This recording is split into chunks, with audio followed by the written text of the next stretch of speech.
Oh, okay. I think we're recording. Awesome. Well, hi everyone. I'm Kevin, and thanks a lot for taking time to listen to my talk on distributed systems and how we're fixing roads and making them better. So our agenda today is going to cover 5 topics. One is our approach and how we do it with technology. 2 is about road maintenance, the methods today. 3 is the role of government and how we innovate and integrate into existing processes. And lastly is the impact of, fourth is the impact of roads across sectors. And last is the roadmap into the future, the challenges that we faced, the opportunities, and how we can use the distributed systems for other uses. So first is our approach. And the main takeaways I have is a walkthrough of our system, as well as talking about our prior projects and the impact that we've made. So our system is in 5 steps. 1 is a sensor installation onto any existing vehicle that's already driving. This is the cartoon on the left. The sensor goes onto any existing vehicle. You put it onto public buses, delivery cars, taxis. It takes about 5 minutes to install, and once you install it, nothing else is needed to collect the data to assess the road condition. 2 is data collection from normal as is driving and operations. 3rd is creating analytics to monitor the road operations and generate alerts when road conditions deteriorate. 4th is the dashboard you see in the middle that automates and integrates with end users on the road conditions. So it's red, green, yellow, which we'll go into further. And lastly is micro contracts on mobile phones so that individuals from local communities can manually repair the road and get paid for it. So this is our sensor. It's quite small. It's the size of a 5-pound note. Again, it takes about a couple minutes to install. It receives power from the car engine. We made it simple, easy to install, no interaction from drivers, and data transfers over by Wi-Fi or by cellular, and it can be installed into any vehicle. This is an example of the vehicles that we've installed into, both buses, small cars, as well as public buses, matatus in Kenya. We'll give a quick overview of the system that we've built. So individuals and users can log in from any computer online to visualize the road conditions. Here's a dashboard of all the data that's been collected to date from one of our projects. We have identified where potholes are, the road condition as we're driving over. Red is bad roads with high road condition scores, our IRI, which I'll get into in a sec. Green is good roads, yellow is roads that are currently deteriorating. And we have a numerical score, so it's a technical quantitative measurement to assess the condition of roads. And we also see the condition of roads change over time. And as mentioned earlier, individual locations of potholes. So this is just a still image of the data that we've collected. So what is IRI? It's a World Bank technical evaluation that's created in the 1980s that assesses the road surface, the ride quality, and the bumpiness of the road. As you get more bumpy, the IRI increases, which signals poor quality road. And as you get lower, it signals that the road is better. So how do we do this with both paved roads and unpaved roads? Well, this is a road that has deep depressions, block drainage. This is a road that has very high IRI scores. From there, we work with local community members to organize the manual labor to replace the top layer soil, as well as clear the roadside drainage ditches. And here's a short video. Enabling them to rebuild the road themselves. In the holes of the road, we have to put the mud to fill the holes. And if the holes is very deep, we use broken bricks, then put on mud. Yep. So the key here that I want to summarize is we're using material that's sourced locally or semi-locally that's delivered, and then the road repairs can be carried out from the local individuals. And this is the platform that we've created for micro contracts. So it's an online platform that you can create to send to local individuals, fix this section of road, and get paid. And the verification, the validation from this is from the data collection that I spoke about previously. And here's the app that we have created. Individuals can log in, they can look at the contracts that they've been assigned or they can bid for. They see the description, And what we do is we look at the attendance, as well as the notes, as well as the photo to prove roadworks have been done, as well as the GPS location to ensure that the individuals are doing the work. And we've completed 3 projects so far, 1 in Uganda, 2 in Kenya. We've seen about a 50% decrease in travel time, half the decrease in taxi fares, and a 4 times increase in vehicle activity. And I'll dig more deeply into the impact assessment. I think that is one major challenge with road projects, because both the signal and noise, because it affects so many members of the community. But I think one key takeaway I have here is we can see direct, immediate impact today. So the second category that we're going to talk about is road maintenance methods today. How does it cost compare from both labor, equipment, and tarmac, and why labor-based roads is the best approach for mainly rural local communities. So the cost of labor-based repairs really splits into 3 categories, and the total cost is $1,500 per kilometer. It's 3 areas. 1 is manual labor, 2 is equipment and materials, and 3 is management and technology for the project management. On the manual labor side, it's about $5 per day for labor, and we estimated this, which I'll go into a bit in a second, but the main cost here is manual labor. It's $5 per day, about 10 meters in productivity to get to that figure. In comparison here, a lot of the donor-based programs that a lot of the World Bank, the African Development Bank has done prior, it's up to $10,000 per kilometer. And the main talking point here is it's expensive for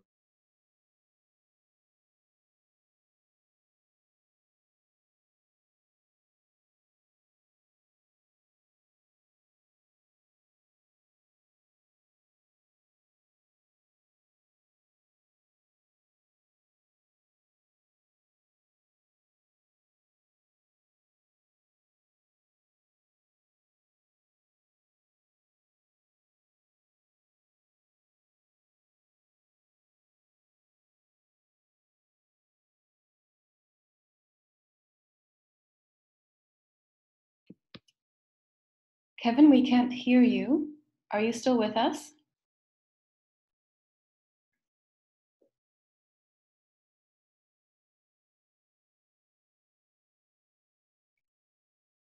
Okay, it sounds like Kevin's computer crashed. We'll find a way for him to dial in on the phone.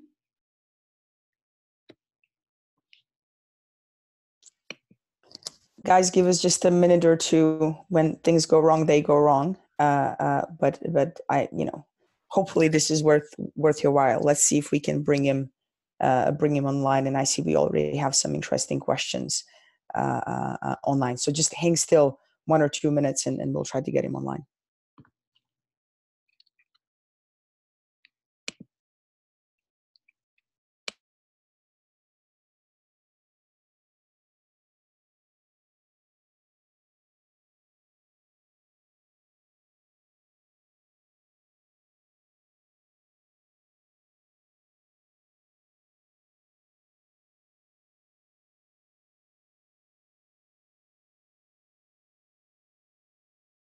Hi, everyone.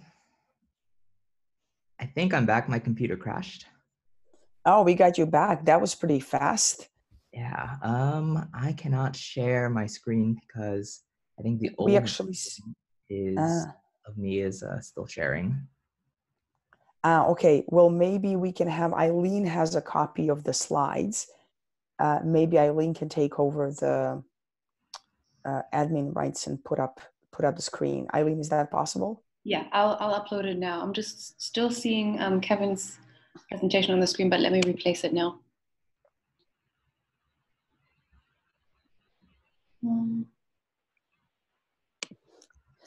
And Kevin, you tuned off when you were comparing the mobilized construction labor costs with more donor-driven labor costs when investing in road repairs. Yep, exactly. And I'll just keep on talking about it while we. Oh wait, I think I can share my screen. Perfect. Yeah. Okay. Let me get back to that slide. Fantastic. Thanks everyone for your patience. So yeah, I think the main part I'm trying to share here is by using technology, we can really adapt that management from project management and systems into distributed areas, both local, but also automated through that data collection through our sensors. And I think a third area of point of comparison here is heavy machinery. So I think this is shifts management costs into the equipment and materials bucket. This means hiring or purchasing equipment that is used to improve road. And I think the challenge here is not only cost, the upfront investment, but when there's challenges and when machines are breaking down or broken, the maintenance there is quite a challenge. And it's both expensive and there's a lot of delays there. And I think the really interesting and novel thing here is road quality is the same. So the ILO, the World Bank, has done numerous research over the last 50 years on how labor-based road repairs provides the same quality, the same results as equipment-based. So if we can create both, if we can save the cost, but then also what I'll talk about is create jobs, let's do that because the quality is the same. And I think the last part to compare to is asphalt and tarmac, which costs about $100,000 per kilometer. And I think this here sounds a bit counterintuitive, but there really does not need to be an emphasis on paving roads because not only is it expensive up front, it's really expensive to maintain. And there's not a lot of money coming into road networks already. Let's do it so that the roads are passable. That is the goal.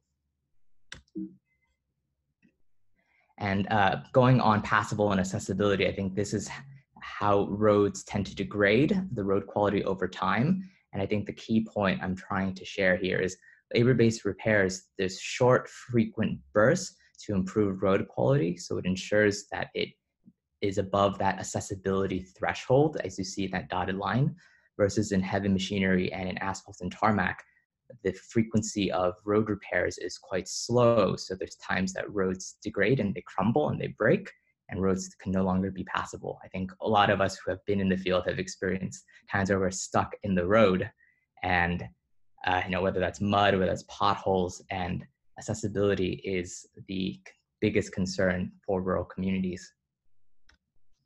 And what I was mentioning before is this is really about rural employment.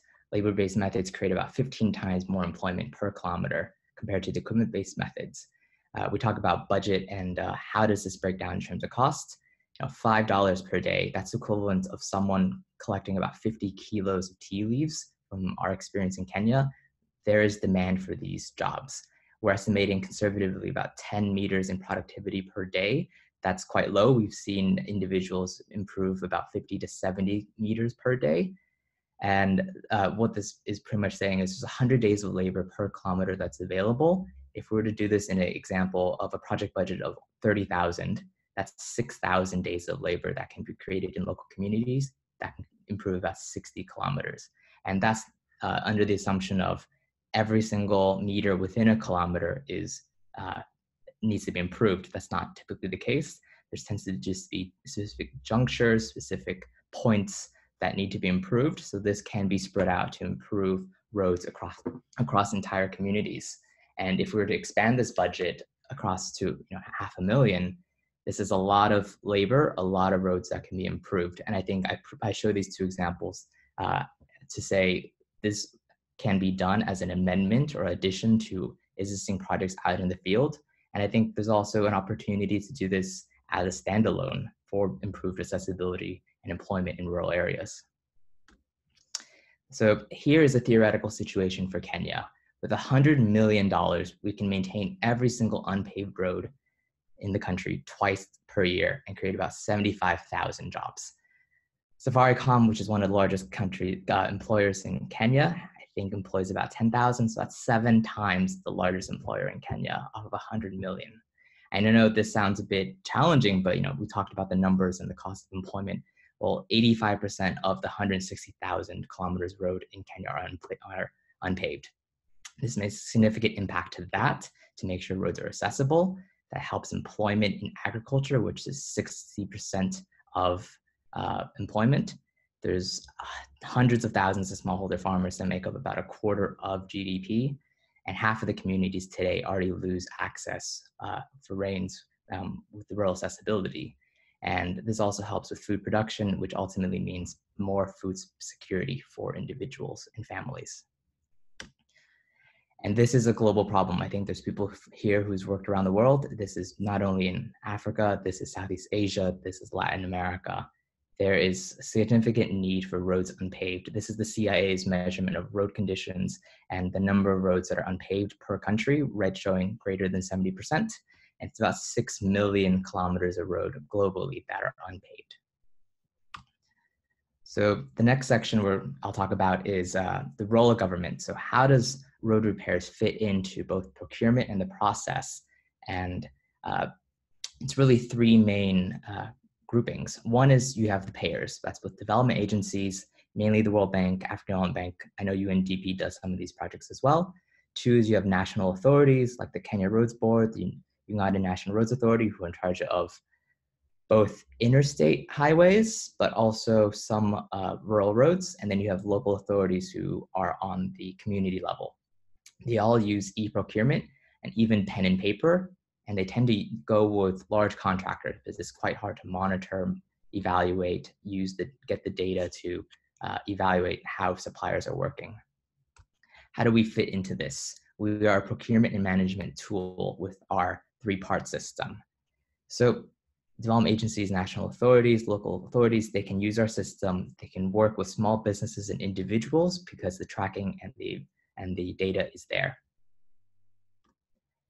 I think this also shows that there's quite a big funding gap here. There's a tendency for development agencies to go and fund arterial roads or interstate highways, and it makes sense because it affects a large amount of people who travel.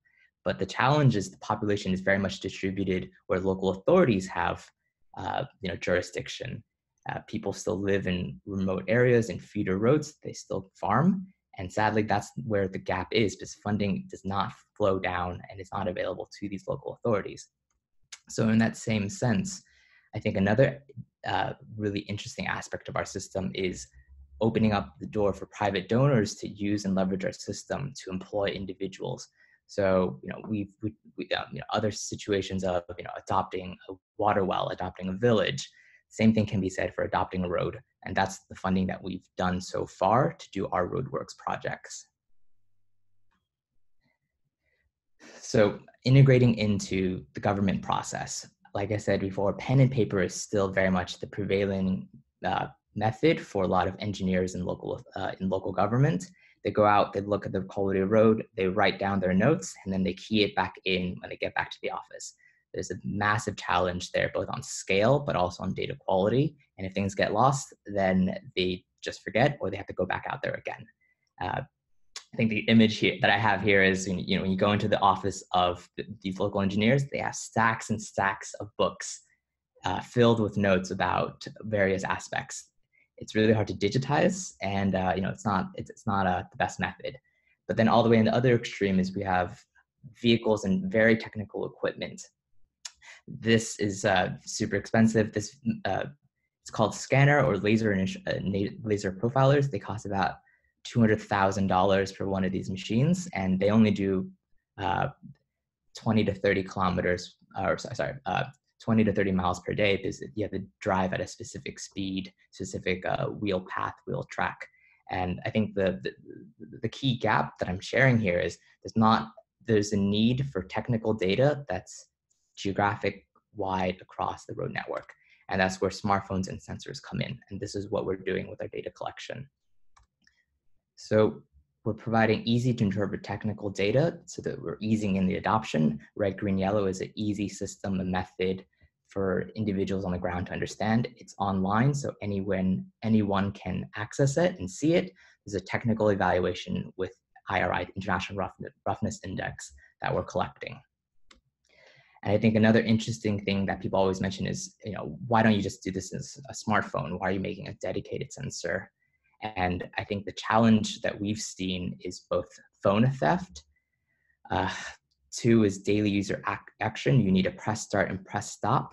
And there's data variation because individuals tend to use their phones even when they're driving. We actually built a smartphone app ourselves. I had my mom test it and use it at home, and she gave up after a week. You know, you press stop, start, and you forget to press stop, it drains your battery life, and there's data quality concerns from our end. If I can't get my own mother to do this, I don't think it's going to be field ready at all. So what we're doing with our sensor, one, it's automated, one-time installation. It's the data consistency. So, you know, these are all things I've spoken about before. There is the challenge that it's custom-made proprietary, but it's not that expensive. It costs about £100, and we're looking at ways to reduce that cost significantly as we speak. The 4, the impact of roads across sectors. I'm going to do an impact calculation and talk about how this impacts across other areas. So really, roads lead to farming. It's very much a direct link. The first area is post-harvest loss. How can we reduce the odds of post-harvest loss? So farmers who have grown their tomatoes, their mangoes, their avocados, how do they get it to the market so that they can earn that hard earned income? Second is transportation. How do you reduce the cost of inputs and increase profits of outputs? Third is rural accessibility. When it rains and things get muddy and transportation grinds to a halt, how can you improve that so farmers don't have spoilage, but they also get better prices? And lastly, it's aggregation. You know, primarily, Africa is primarily still smallholder farmers who have small plots of land. Aggregation is key to both giving and diffusing that income out there to these individuals. So this is the impact, that calculation that we've been able to drive. And I do think this rivals health and education. We have 4 main categories here. One is cost of goods. 50 to 75% of the retail price is because of transportation. By improving transportation, I think there's an ability to improve income or disposable income or spending power by 25 to 50%. This crop productivity, if you look at sub-Saharan Africa versus the rest of the world, there's 2/3 less fertilizer used. This means more crops can be grown at the same plot of land. Third is farm gate price. Farmers receive less than 20% of market price. There's been a lot of technology that's been developed to help farmers gain knowledge on what the price is, so brokers and traders don't rip them off. Roads are a key element of it. If the trader or the broker is the only one that's going to come for the next week, and your mangoes, if they don't reach the market in the next few days, will spoil and rot, then you have to take that price. And lastly is crop selection. How can you develop high-value, non-traditional products that can go for export? So this is shifting from hardy crops like beans and potatoes and cassava to possibly floral flowers or even mangoes or avocados. It's higher risk, but there's given both rain, given both accessibility, but there's higher value and higher profitability there. So on an average household income basis, if we assume $200 per year, we think that roads can be able to impact 300 to 1,000 per family per year by improving road accessibility. And this is just one family. One road doesn't have just one family living on it. There's hundreds of families out there. So multiply this number by a factor of 10, 50, 1,000. It's significant, it's amazing. And there's really big secondary impact on a lot of SDGs. We talked about food, we talked about hunger, we talked about employment, we talk about communities, accessibility, stress.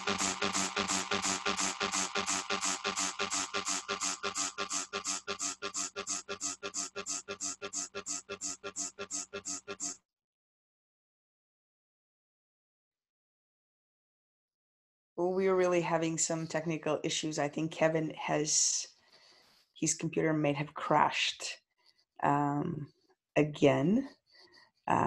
You guys, thanks so much for the patience. Let's see if we can get him back online again in the next minute. Last time he was back within a minute, so fingers crossed he gets back again soon. In the meantime, we do have a couple of questions. Keep them coming. We have One from Mona: is there a plan to shift funding sources to become more community driven? This is a good one, especially since they're sort of looking at something that really is the remit of the government, sort of centralized procurement to large companies to maintain roads. A really good question. We have a few from Zola, who asks how many sensors are roaming around, what countries is this rolled out in, how does Kevin monitor this, meaning probably decrease in the travel time. So keep the questions coming, and we'll try to get Kevin back online shortly.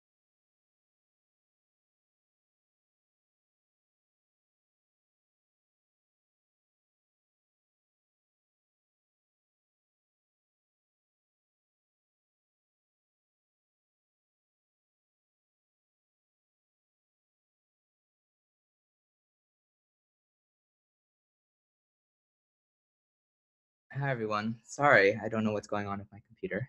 Hi, Kevin. Welcome back. Just keep going. You're keeping it under 60 seconds, so all good.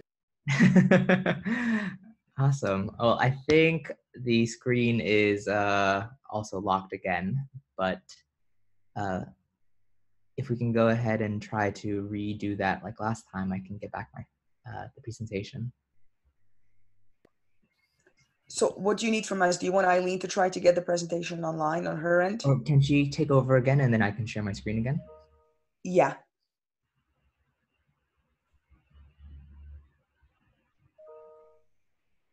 Eileen, can you take over the screen and try to get the presentation up, please? Yeah.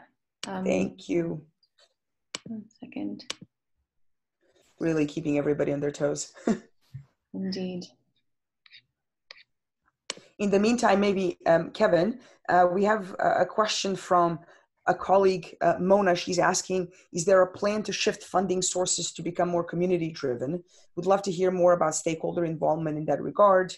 And then we have a few more, but maybe let's start with that one until the screen comes up. Yep, absolutely. So we have not shifted to community funding models because the communities that we work with, one, they say that they pay taxes already, and taxes that they pay should go to fix roads, so why should they pay more? Two is there's not a lot of income and funding available from them. These are farmers who earn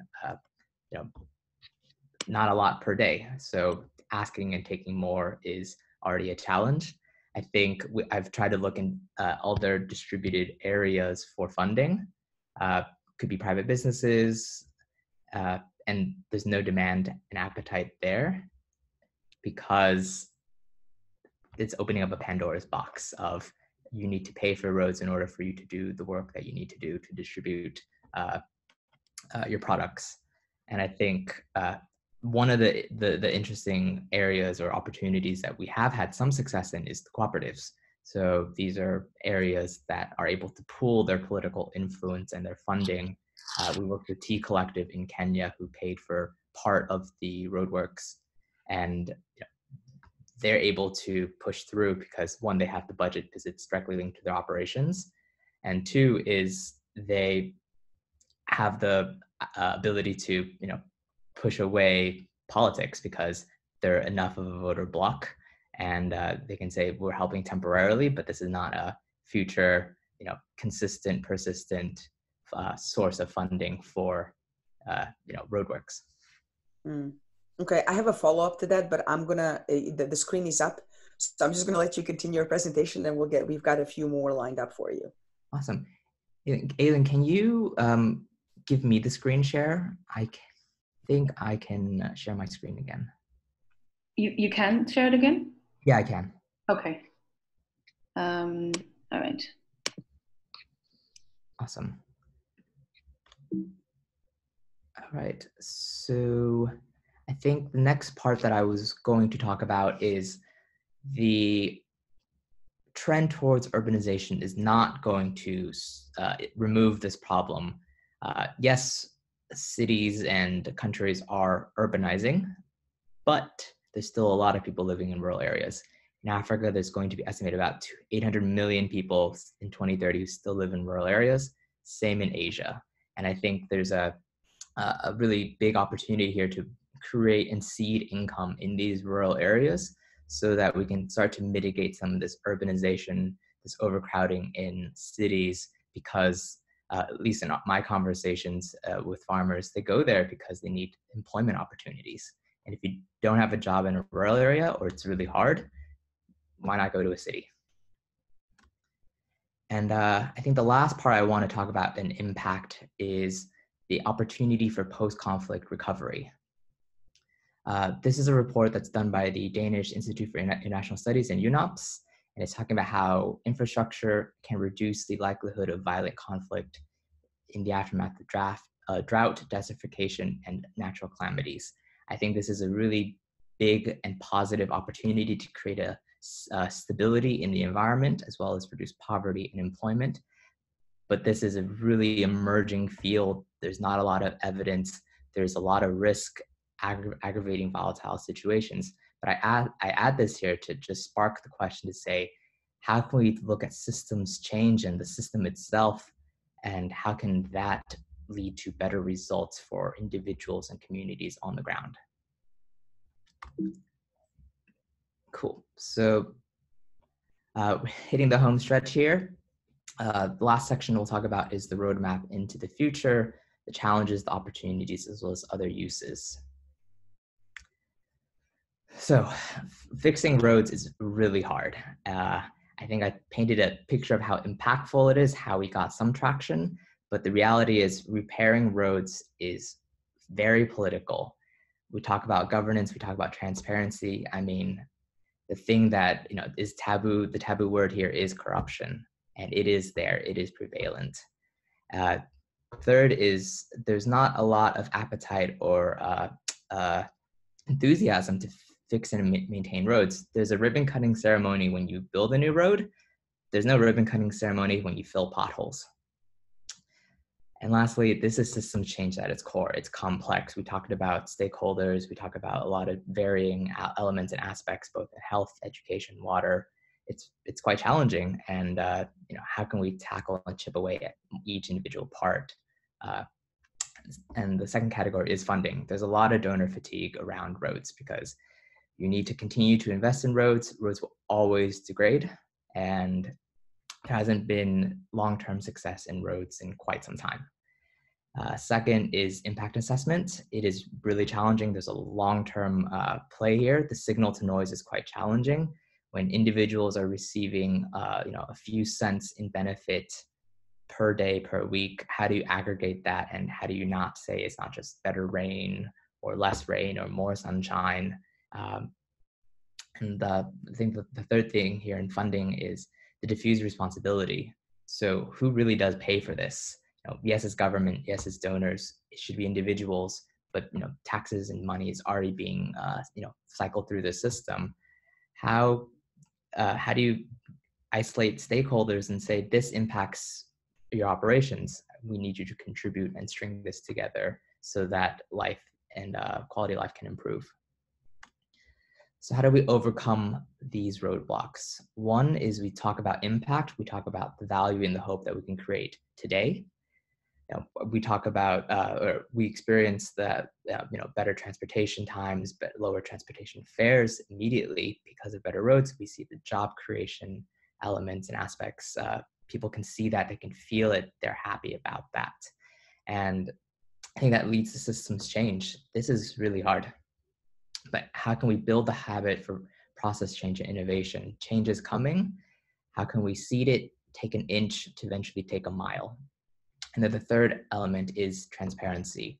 We are digitizing procurement, we're digitizing roadworks. There's data, there's going to be more data, there's going to be more data analysis. And I think that really helps lessen the concerns that people have on things that are different. So lastly, how can we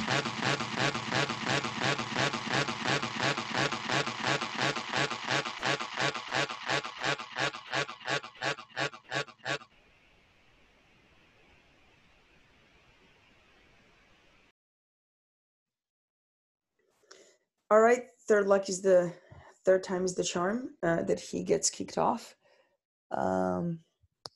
Let's see how quickly he can get back. Sorry, I'll just run on my phone. Yeah. Okay. Sorry about that, everyone. No worries. So yeah, I think we're talking about other distributed systems opportunities, and water is the first one and the most easy one to go with. There's 50,000 water wells that have been dug that are no longer functioning because of poor maintenance. Getting a flow meter to measure when these water wells are no longer functioning and sending an alert for someone to fix it can unlock about $350 million in investment that have been made to fix and drill these boreholes. Second is in waste collection, so sensors and monitoring when waste needs to be removed and creating employment opportunities there. And the last one that I had on the slide was in disaster recovery. So there's a lot of work that needs to be done post these earthquakes, hurricanes, flooding, etc. I think the system that we've built and that we envision can very much leverage and mobilize labor to do tasks such as clearing roads, moving things, and both get work done, but also start creating employment to lead to that recovery. So I think in closing, thanks everyone for dealing with all the technical difficulties. And I think the main takeaway I like to share and close with is how can we create better enabling environments, which is roads, to unlock the opportunities and economic options for individuals around the world. And my hope is that we can do this both on a micro level, but also in a macro level with new projects. Thanks. Kevin, thank you so much. This is absolutely fascinating because you take something that is really traditionally in the remit of the governments done in a very centralized way through large scale procurements, and you flip it on its head and you really try to kick resources of decision making to people who are closest to the problems, who are capable of identifying them the fastest, and who also have a very specific tacit knowledge about local conditions as to what might work best in terms of that maintenance in their particular context. Also, that last slide in your reflections about the work in post-conflict situations is really important because we as UNDP do a lot of work across a number of sectors that you have spoken about, and the principles of really going decentralized, using new technologies to get more of a real-time sense on what is going on locally, but also tapping in and using the distributed networks of citizens as those who, one, really bear the ultimate cost when public service provision fails, but also have really the agency and very specific knowledge about how to fix some of those things is absolutely fascinating. So I'm going to go through a couple of questions. The last one that Mona asked was about the being community driven, and you've given the answer to that question. My follow-up, and I'm going to be super selfish as a moderator and kick my question first, is what has been the response of the governments in the countries that you work in on this approach, and to what extent have you been able to engage them in a very practical partnership? So I think the honest answer is we've been able to engage on a local level because we're offering free, if not subsidized, roadworks, road repairs. So they're happy. The initial bit, I think it's just after that the projects that we've made, we said, okay, unlock your checkbook because you guys have annual maintenance budgets and money, use it. And I think that's where things start to fall off. And so that's kind of the pushback that we've been facing, because the reality is a lot of this transparency governance things that happen in roadworks, because it's pretty easy to say, well, the road degraded because weather, and there goes a bunch of money that disappeared.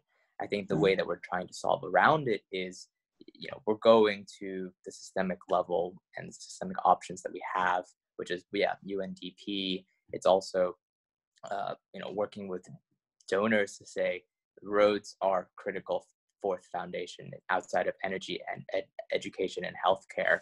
Let's try to figure out a way to break through there. So I don't have a great answer to say large scale success. I think we've done some initial verification validation. How do we, build and grow it? I think that's the next steps.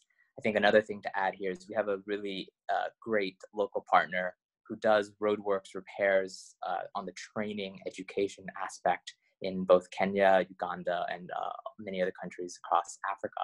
And they've trained about 6,000 individuals to do roadworks repairs. The challenge is, how do you continually get that jobs to them? And they're working with the methods and testing team in Kenya to nationalize labor-based roadworks as a standard. And I think they're at the end of that process. So I think the policy element is moving forward. I think what we're doing in parallel is how we can get the system and the tubes, the plumbing in place so that money can flow down to these individuals.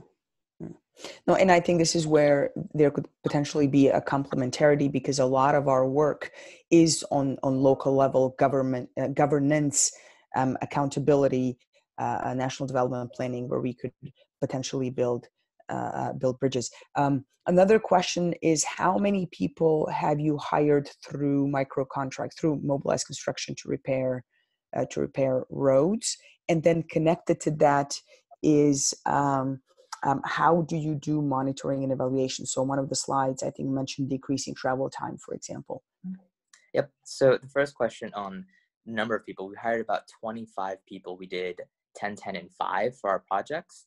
And the reason, and we did a larger group because we wanted, let's call it accountability within the group. So if 1 or 2 people were shirking, the other 8 could be, help push and motivate them to do their work. And they all got compensated collectively for the work that they were doing. So that's what we've done in Kenya and Uganda. And I think the second question was, how do you monitor the impact? One of the slides mentioned decreasing travel time. Yep. So for us, we did a before and after, which is, I know, not the most scientific, but we saw that immediate impact where before we'd be weaving around with the motorbike. And I think it took about 10 minutes to get to the local health clinic. After we fixed the road, the motorbike can just go straight through and took about 5 minutes. And this was the only road to the health clinic that we were working in Uganda. I think there's a lot of long-term longevity impact analysis that can be done. I think it needs to be, I think both levels need to be raised. The one is, more roads to be repaired, not just, the one road or the section of road. But the arterial roads that feed into the roads that are fixed. And then I think 2 is, how do you, get the data and the analysis, and that's both SMS surveys on the income and the household level elements. But I think for us, we have the data on the road condition, the road speed. That's a given. That's automatic. And I think that's the beauty of our system is, how can we get the data in a simple, easy, non-intrusive way, and then work on the other elements that are still very challenging. One more question from Zola that says, how many sensors are quote unquote roaming around? What countries has this been rolled out? I think you mentioned Kenya and Uganda. So maybe the question on sensors. So we did a short-term 5 sensor project in Kenya, and we have 2 sensors active or about to be active in Uganda. The challenge that we've faced is there's no one wants to use the data, because I think you need data within itself doesn't fix roads. You need data and the action. So I'm actually in the UK doing projects up here, and we've done about 45 sensors in London on the buses there, and we collected about 10% of the entire road network of London in about a month's time. And we're refreshing that. We're refreshing that every 2 weeks. And we're about to expand out to do about 70% of the network every single week. So that's where we're at on the sensor side. We also have done stuff in Ireland. So it's kind of interesting, how we can both do this on the city, developed world context, but also on the developing world context, both in cities and also in rural areas. It's a 2-phase approach, right? One is the data and the insights around the roads, and then the 2 is actual fixing of the road. And I think the really interesting part is that a lot of our work is premised on quote unquote evidence-based policymaking, evidence-based programming. And what's coming out clearly from your experience is that there are cases where even given data, it does not move people to, like, it's very clear that sort of working with you guys leads to better cost efficiency in terms of the roads, improves livelihoods, and still doesn't lead to that, the penny doesn't drop in terms of getting the local government, because essentially you're saving their budgets to be reallocated to other parts of the development spectrum. But there are obviously issues that have really nothing to do with evidence or data, but have to do with different types of interests. And on that note, I mean, it's like, cost savings, safety, yeah, these are concerns. But at the end of the day, I think it's, behavioral, which is the biggest challenge. Government employees tend to not like innovation because their jobs are pretty cushy, and taking risk jeopardizes that. And 2 is data means more accountability. No one really wants to be held more accountable to their jobs. So how can we ease that concern and, weave around it to say, this is the data that helps improve your job because your, budgets are being cut and you have more workload, and have that as kind of like the Trojan horse in, and then, land and expand and do all these other efforts that we've thought about. But, how do you use the gatekeeper, and how do you make sure the gatekeeper doesn't slam the door in your face before you can do anything? Yeah. I don't see any more questions. We've had a pretty committed 15 people on the webinar. I've gotten a number of emails from people who are not able to join, so we'll make sure to circulate the recording around. Kevin, thank you so much for your time and for investment and for being willing to work with us and come to Harare in a few weeks. We're thrilled to have the team on board. We really hope to be able to open up an opportunity to work with you and the team in a number of places where your approach indeed offers a very different way and seems a far more efficient way of connecting citizens to opportunities and unblocking ways for them to generate revenues and have access to a number of different opportunities. So thank you so much. Appreciate the time and the effort, and we look forward to seeing you very soon. And to all of you guys who have tuned in, thanks so much for your time, for the patience with some of the technical glitches that thankfully weren't that obstructive. Appreciate your time. We'll make sure again to circulate the slides in the video, and see you at the next innovation conversation. Thanks everyone. Take care. Cheers. Bye. Bye.